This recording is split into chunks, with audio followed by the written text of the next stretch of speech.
하찮은 사업가입니다. 여러분이 자동차를 사려고 매장에 들어갔을 때와 과자를 사려고 마트에 들어갔을 때를 비교해서 상상해 보겠습니다. 자동차를 사러 들어갈 때는 최소 6개월 이상 충분히 고민한 뒤 이제 사볼까 마음먹고 들어가겠지만, 반대로 마트에 과자를 사러 들어갈 때는 아마 들어간 지 5분 만에 덥석 집어서 나올 겁니다. 둘 다 구매라는 행동이지만 결정하는 데 걸리는 시간은 완전히 다르죠. 왜 그럴까요? 오늘 영상에서는 사업가의 전략에 대해 알아보고 여러분의 머리에 신선한 충격을 드려보겠습니다. 대부분의 사람들은 마케팅이나 판매를 할 때 자기 제품이 어떤 상품인지 구분하지 못한 채 그냥 한 가지 방식으로만 팔려고 합니다. 일부는 무조건 마케팅 싸움이라며 인스타 쇼츠 광고로 승부를 보라고 하고, 심지어 몇몇은 결국 본질은 고객 만족이라며 열심히 고객을 응대하라는 식의 조언을 해주죠. 안타깝게도 이런 방식의 해결책은 사업가로서의 전략적 사고방식에 도움이 되지 않을 뿐더러 근본적인 해결책은 되지 않습니다. 결코 위의 답들이 소용이 없다는 이야기가 아니니 오해를 하지 않으셨으면 좋겠습니다.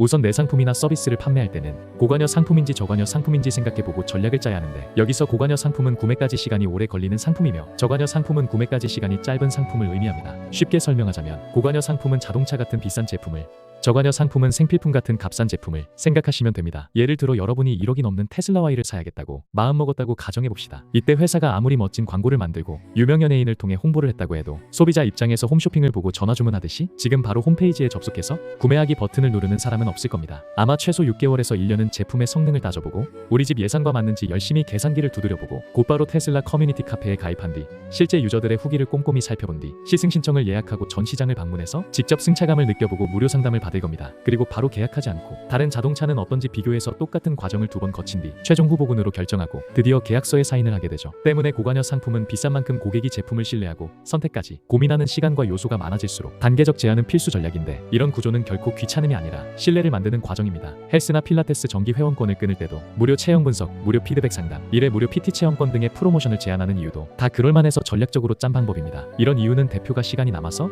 무료로 자선 사업을 하는 게 아니라 고관여 제품이기 때문에 고객이 직접 체험해보고 유료 전환을 할 수 있도록 설계한 것이죠. 반대로 올리브영에서 3,000원짜리 립밤을 구매할 때는 리뷰 1만 개 돌파, 1+1 구성, 오늘만 무료 배송으로 광고하거나 1초 만에 눈에 띄는 사용 장면 같이 곧바로 소비자가 직관적으로 느끼게 해줘야 합니다. 그런데 아무리 저관여 상품이라도 무조건 브랜딩을 하고 다른 경쟁사보다 싸면 팔리는 거 아니냐고 되묻는 사람들이 있을 텐데, 안타깝게도 이들은 어떤 제품이든 똑같이 판매해야 한다고 생각이 제한되어 있는 것입니다. 저관여 상품은 속도와 직관의 싸움이기 때문에 브랜드력이 약한 경우엔 다른 감각을 건드려야 합니다. 쉬운 예로 가령 3,000원짜리 립밤을 판매한다면 친구가 선물해줘서 써봤는데 중독됨, 혹은 남자친구가 반한 립밤이라는 감성 자막 하나가 전환율을 3배 이상 올릴 수 있습니다. 때문에 고관여는 제한이라는 단계를 반드시 설계해야 하고 저관여는 직관적 구매 흐름을 방해하면 안 되는데, 이 말은 같은 마케팅도 상품 성격에 따라 접근 전략이 180도 달라져야 한다는 것이며, 이게 바로 전략적 사고입니다. 그런데 내 상품이 고관여인지 저관여인지 모르겠고 중간 정도 애매한 상품일 땐 어떻게 하는지 묻는 사람들이 많습니다. 일정한 틀에 맞는 답만을 쫓던 사람은 사고가 제한되어 무조건 저관여 상품으로 간주하고 판매하는 반면, 유연한 발상이 가능한 사람은 단순히 저가 정책으로 초점을 맞추는 것이 아닌 고관여 상품으로 간주하고 설계하는데 해결책을 떠올리죠.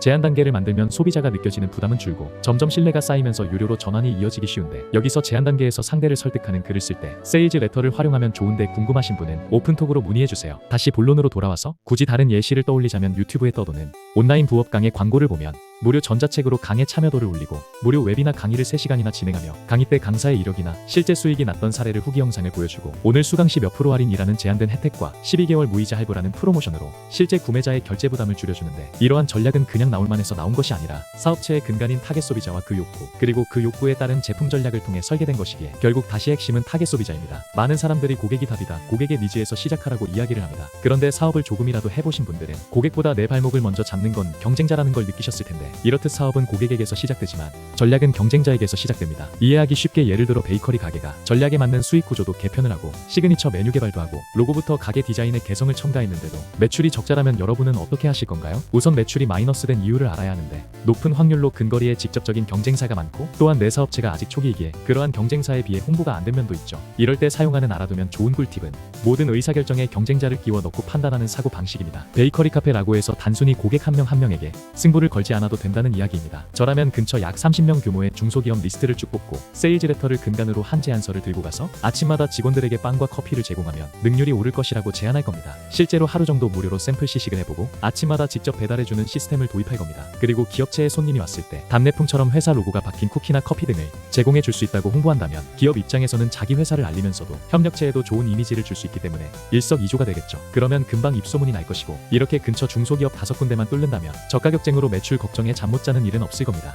물론 여러 가지 제약이 있을 수는 있지만 여기서 얻어야 할 교훈은 내가 거래할 대상은 굳이 동네 주민이 아니더라도 얼마든지 할 수 있다는 말이며 내 사업 확장의 한계는 내 네트워크의 한계라는 것입니다. 여기서 추가적으로 내 사업을 확장할 때 알아두면 좋은 공식은 아직 내 사업체가 초기라 이름이 알려지지 않았다면 본질은 그대로 둔 채 비본질로 승부를 하라는 것입니다. 본질은 그대로 둔 채 자리를 잡기 전까지 비본질로 승부를 보는 전략을 짰다고 가정했습니다. 호텔은 단순히 숙박비로 돈을 벌지 않고 연회장 대여 혹은 뷔페로 돈을 벌어들입니다. 일본 편의점은 단순히 편의점으로만 돈을 벌지 간혹 편의점 앞 주차장 공간에 차박을 허용하여 부가적인 돈을 벌어들이죠. 베이커리 카페라고 단순히 빵과 커피로만 승부를 보지 않아도 된다는 이야기입니다. 이때 승부를 볼 비본질을 무엇으로 가져가야 할까요? 결론부터 말하자면 이 또한 남들이 보지 못하는 소비자의 2차적, 3차적 혹은 더 아래 욕구에서 출발을 하는 것입니다. 또한 1차적이고 본질적인 욕구에만 집중을 한다는 말은 내 사업의 가능성을 내 손으로 축소한다는 말과 같습니다. 건강기능식품 사업을 한다고 해도 모두가 똑같이 면역력을 높이거나 영양보충이라는 기능적 욕구를 노린다면 모두가 같은 제품이나 차별화만을 떠올리기 마련이죠. 하지만 나를 위한 건강을 챙기고 싶다거나 혹은 건강도 챙기고 또한 이라는 소리를 듣고 싶다거나